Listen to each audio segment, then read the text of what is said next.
तो जीरो पे खड़े आप पता दे वीडियो तो 25-30 होगी ना चलन लग रही है डेली की डेली कुछ ना कुछ।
आदरणीय सज्जनों, बेटी बचाओ आंदोलन की संचालक बहन प्रवेश और पूनम आर्या से पहले एक बार गायत्री के माध्यम से उस परमपिता परमात्मा को याद कर लें जिनकी कृपा से ये कार्यक्रम सफलता की ओर आगे बढ़ रहा है। आइए सब मिलके हम गायत्री का उच्चारण करेंगे। ओम भूर्भुवः स्वः तत्सवितुर्वरेण्यं भर्गो देवस्य धीमहि धियो यो नः प्रचोदयात्। आदर व सम्मान के योग्य हमारे जैसे लाखों युवाओं के प्रेरणा स्रोत इस कार्यक्रम की अध्यक्षता कर रहे श्रद्धेय स्वामी आर्यवेश जी महाराज और जिनकी कृपा से जिनके पुरुषार्थ से हमें यहाँ बोलने का सौभाग्य प्राप्त होता है, आदरणीय स्वामी रामवेश जी महाराज और बहुत दूर से प्रातः चल के हमारे बीच में पहुँचे हैं। श्रद्धेय स्वामी ओमवेश जी महाराज, स्वामी नित्यानंद जी महाराज, स्वामी मुक्तिवेश जी, और इस इलाके में पहचान कराने की ज़रूरत नहीं है, हमारे छोटे भाई स्वामी आदित्य वेश जी, मंचस्थ विद्वत मंडल, सभी भजनोपदेशक, सब स्वामी जी ने मेरे को कहा बिल्कुल संक्षिप्त में बोलना, इसलिए मैं पूरे मंच का सम्मान करती हूँ। आदरणीय महानुभाव, मेरी मातृशक्ति, स्वामी जी के मुख्य दो विषय होते हैं, कन्या भ्रूण हत्या के विरुद्ध और नशे के विरुद्ध। कि जो भी व्यक्ति यहाँ आए उस ऐसी इस विषय को कम से कम वो जरूर छुए। और हमारा जीवन तो बेटी बचाओ के नाम ही हो गया है, हमारी पहचान ही बेटी बचाओ के नाम से है कि जब भी कहीं नाम लिया जाता है, बोला जाता है या दूर से कोई देखता है तो भी यही कहते हैं कि पूनम आर्या प्रवेश आर्या बेटी बचाओ वाली। तो ये मैं ये मानती हूँ कि ऐसी जो चीजें पैदा होती हैं, समाज के प्रति जागरूकता की जो बात पैदा होती है वो आर्य समाज के प्रति के दिमाग में ही हो सकती है और किसी के दिमाग में नहीं हो सकती। और आज हमें खुशी है इस बात की और गर्व से मैं कहती हूं, चाहे सरकार भले ही नाम ना ले, लेकिन हम जानते हैं इस बात को कि आर्य समाज ने कितनी मेहनत की है कि जो 800 से नीचे का जो ग्राफ था, लिंगानुपात था, वो आज 911 सरकार कह रही है कि आज 911 हो गया है। और हम जब तक चैन से नहीं बैठेंगे जब ये 1000 के बराबर इनका दोनों का अनुपात बराबर ना होगा। आज हम देख रहे हैं कि किस प्रकार से समाज में जिस प्रकार की बुराई फैलती है, आर्य समाज चौकीदारी का काम करता हुआ उसके विरुद्ध आवाज उठाता है। और आज एक थोड़े से दिन पहले एक घटना घटी है कि एक श्रद्धा नाम की लड़की, सब जानते हैं उस घटना को, कि जिसके 35 टुकड़े करके और फ्रीज में जमा कर दिए और 3, 4, 5 महीने 6 महीने के बाद उसका पता चलता है कि ऐसे उसके साथ ये घटना घटी। तो इसमें जब सारी बातें जब हम देखते हैं, धर्म से ऊपर, जात से ऊपर जब हम ऊपर उठ के देखते हैं, तो सबसे बड़ी जो कमी दिखाई देती है वो ये कमी दिखाई देती है कि आज लड़कियों के, लड़कों के संस्कार खराब हो रहे हैं। सबके जुबान पे एक ही शब्द आता है कि आज बच्चों के अंदर संस्कार नहीं रहे। और हम ये इंतजार करें कि सरकार की तरफ से कोई कार्यक्रम चलेगा जिसमें संस्कार की बांटे जाएंगे, ऐसा हो नहीं सकता, ना तो आज तक हुआ है और न होगा। सरकार गलत संस्कारों को तो बढ़ावा दे सकती है, जिस प्रकार से हम देख रहे हैं कि आज सोशल मीडिया के माध्यम से जिस पर कोई भी लगाम किसी प्रकार की नहीं है सरकार की, जिसके मन में जैसा आता है वैसा डाल देता है, चाहे वो कितना ही फूड क्यों ना हो। पहले कम से कम थोड़ा सा जब फिल्में बनती थी उनके ऊपर भी एक सेंसर बोर्ड हुआ करता, आज वो सेंसर बोर्ड भी खत्म हो गया क्योंकि सोशल मीडिया ने उससे भी आगे पांव बढ़ा दिया है। तो मेरा कहने का मतलब यह है कि आज ये इस प्रकार के जो कार्यक्रम करने का एक मकसद होता है कि हम इस प्रकार के जो समस्याएं आती है हमारे सामने, उसके प्रति खुद भी जागरूक हो और औरों को भी जागरूक करने का संकल्पित होकर यहां से जाएं कि किस प्रकार से हर रोज किसी घटनाएं घट रही है। पिछले दिनों आर्यनगर में एक लड़की जो 14 साल की लड़की थी वो मरी हुई मिली है। उससे पहले एक और घटना की, राजस्थान में लड़कियों को माँ बाप गिरवी रख देते हैं। पता नहीं कैसी कैसी घटनाएं हमारे सामने आती है, हम तो सोच भी नहीं सकते हैं। और जब उनके बारे में सोच भी लेते हैं तो रूह कांप जाती है कि क्या हो रहा है हमारे समाज में, कौन ये कर रहा है। लेकिन सबके पीछे यही आता है कि हे परमपिता परमात्मा, इनको सद्बुद्धि देना, इनको संस्कारित करना। और ये कार्यक्रम जो होते हैं ना, तो यहाँ से ये संकल्प जरूर लेके जाएं, अपने बच्चों के ऐसे कार्यक्रम में जरूर लेके आए। एक पढ़ाई के नाम पे हम ये सोच लेते हैं नहीं बच्चों की पढ़ाई खराब हो जाएगी अगर वहां इस तरह के कार्यक्रम में लेके जाएंगे, तो नहीं, पढ़ाई खराब नहीं होती। आजकल पढ़ाई लिखाई तो बहुत हो रही है, किसी कॉलेज यूनिवर्सिटी में जाके देख लो, जब छुट्टी होती है तो ऐसा लगता है कि पता नहीं सारे बच्चे यहाँ आगे हों, खूब पढ़ रहे लिख रहे हैं, लेकिन जहाँ कमी दिखाई देती है। ये कार्यक्रम जो है, इस प्रकार के कार्यक्रम उनको जो है संस्कारित कर सकते हैं। और कोई भी ऐसी संस्था नहीं है जो संस्कारित करती हो आर्य समाज के अलावा।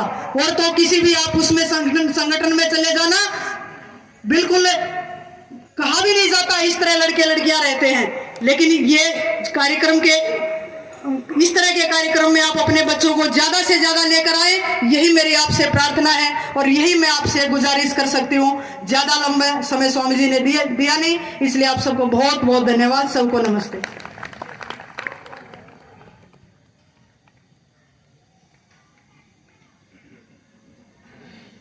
बहन जी ने बड़े सुंदर विचार रखे। जो बोलता है उसका जीवन भी बोलता है और उसके आधार पर ही उसके कार्य भी बोलते हैं। तो बहन जी का बहुत बहुत धन्यवाद। और मैं ऐसे एक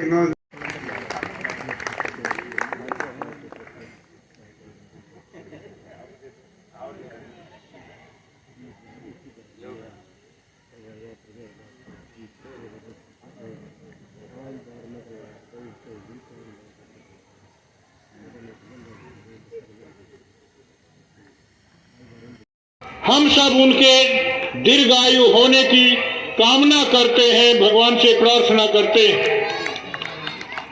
बुजुर्गों, नौजवान साथियों, मैं मंच पर बैठे हुए सभी भाइयों से निवेदन करूंगा, मैंने बहुत चुपचाप होकर के सबकी बातें सुने, मेरी भी सुने। संसार में बहुत सारी घटनाएं हैं जो नित्य प्रतिदिन होती रहती हैं। जो साधारण लोग होते हैं उन घटनाओं को आंखों से ओझल करते हुए चले जाते हैं, और जो असाधारण लोग होते हैं जिनमें देवी प्रतिभा होती है, ईश्वर की अनुकंपा होती है, वो छोटी से छोटी घटना को भी बड़ी घटना मान करके उस पर चिंतन करते हैं, मनन करते हैं, और चिंतन और मनन करने के बाद में अपने आप तो उन घटनाओं से लाभ लिया ही करते हैं, सारी दुनिया को उन घटनाओं से लाभ देने का काम किया करते हैं। कौन नहीं जानता न्यूटन का नाम? न्यूटन साइंटिस्ट हुआ है। जब अपने सेब के बाग में हाई स्कूल की परीक्षा देने के लिए पढ़ रहा था, पेड़ के नीचे बैठा हुआ, सेब के पेड़ के नीचे, अचानक एक सेब टूट करके उसके पीछे की तरफ पड़ता है, धड़ाम की आवाज आती है, किताब रख देता है वो न्यूटन, उठ करके उस सेब को उठाता है और हथेली में लेकर के गेंद की तरह उछालने का काम करता है। बुदबुदा रहा है वो न्यूटन और सेब को बार बार उछाल रहा है और कह रहा है कि ये सेब नीचे ही क्यों पड़ा है,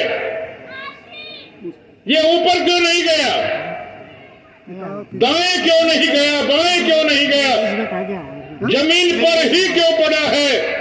मैं लिया उस किताब इस बात को जो घटना उसके सामने है, इस तूफान खड़ा हो जाता है उसके जीवन में। पता नहीं कितने लोगों ने सेब को जमीन पर पड़ते हुए देखा होगा, लेकिन किसी ने इस चिंतन को नहीं किया कि सेब जमीन पर ही क्यों पड़ा है, ऊपर क्यों नहीं गया है। किताब उठा करके घर चला जाता है। एक दिन, 2 दिन, 3 दिन, महीनों लग जाते हैं, बुदबुदा रहा है, सालों लग जाते हैं, सेब को हाथों से उठा रहा है, ऊपर बुदबुदा कर रहा है कि सेब नीचे ही क्यों पड़ा है। और एक दिन उसने चिंतन और मनन करने के बाद में गुरुत्वाकर्षण के नियम को प्रतिपादित करने का काम किया, जो आज हमारे साइंस के विद्यार्थी पढ़ रहे हैं। सिद्धार्थ का नाम सब जानते हैं, बाद में महात्मा बुद्ध बने। सिद्धार्थ ने जब एक लाश को देखा, उस लाश को देख करके उसके जीवन में भी तूफान खड़ा हो गया और कह रहा है कि क्यों आया था ये और मर करके कहां जाएगा। घनघोर तपस्या की, सुंदर सी पत्नी छोड़ी, इकलौता बेटा छोड़ा, राजमहल के ठाट बाट छोड़ करके तपस्या करके दुनिया के सामने सत्य को उजागर करके रख दिया। आप आर्य समाज के लोग हैं, मूलशंकर का नाम बहुत अच्छी तरह जानते हैं। जब छोटी सी उम्र में था वो, उसके पिता ने कहा, मूलशंकर आज जो है शिव मंदिर में शिव जी के दर्शन होंगे। उनको ले जाता है उनका पिता। रात को 12 बजे का समय बताया, 12 बजे जो है शिव जी आएंगे, दर्शन करेंगे। जो लोग वहां पर थे सब सो गए थे, लेकिन मूल शंकर की जिज्ञासा थी शिव के दर्शन करने की। वो जो है रात भर पानी के छींटे मार मार करके जागता रहा और रात को देखता है कि चूहा बिल से निकलता है और उस पर जो है चढ़ावे, जो शिवलिंग के ऊपर चढ़ावा था, उसको खाना शुरू कर देता है, गंदगी शुरू कर देता है उसी के ऊपर। इस दृश्य को देख करके मूल शंकर के जीवन में भी तूफान खड़ा हो गया और वो उठ जाता है वहां से ये कह करके कि ये सच्चा शिव नहीं होता है, सच्चा शिव नहीं हो सकता है, ये झूठ है। घर चला जाता है घनघोर। स्वामी आदित्य वेश जी और अंतर्राष्ट्रीय स्तर के भजनोपदेशक आदरणीय श्री सहदेव बेधड़क जी, भाई कुलदीप आर्य जी, सभी सम्मानित मंच, बाहर से आए हुए आर्य महानुभाव, वंदनीय मातृशक्ति। अमूमन ऐसा होता था कि हम दोनों में से एक को अवसर मिलता था बोलने का और मैं तो आराम से बात सुन रही थी और इस बात को सोच करके बैठी थी कि अब सुनना है। परंतु अचानक ही स्वामी जी ने नाम बोला तो आपके बीच में उपस्थित हुई। 15 वर्षों से लगातार हम इस महासम्मेलन में आ रहे हैं और ये कोई अतिशयोक्ति नहीं है कि हमारा जो सामाजिक क्षेत्र बना वो इसी मंच के माध्यम से बना था कि 13-14 वर्ष पहले इसी मंच से हमारे को बेटी बचाओ रथ भ्रूण हत्या के खिलाफ जो अभियान आर्य समाज के माध्यम से चलाया गया, उसकी बागडोर हमें सौंपी गई। पूज्य स्वामी इंद्रवेश जी और स्वामी अग्निवेश जी के नेतृत्व में, पूज्य स्वामी आर्यवेश जी के संयोजन में वो अभियान चला और हमने जैसी भी हमारी अल्प शक्ति रही है, अल्प बुद्धि रही है, उसके माध्यम से इस अभियान को लेकर के हम लगातार मातृशक्ति के लिए काम कर रहे हैं। आज के हमारे इस कार्यक्रम का जो एक विषय है कन्या भ्रूण हत्या और साथ में नशाखोरी। कन्या भ्रूण हत्या पर भाई कुलदीप जी और स्वामी जी ने बहुत ही सुंदर विचार रखे और ये जो मंच है सभी आर्य महानुभाव इसमें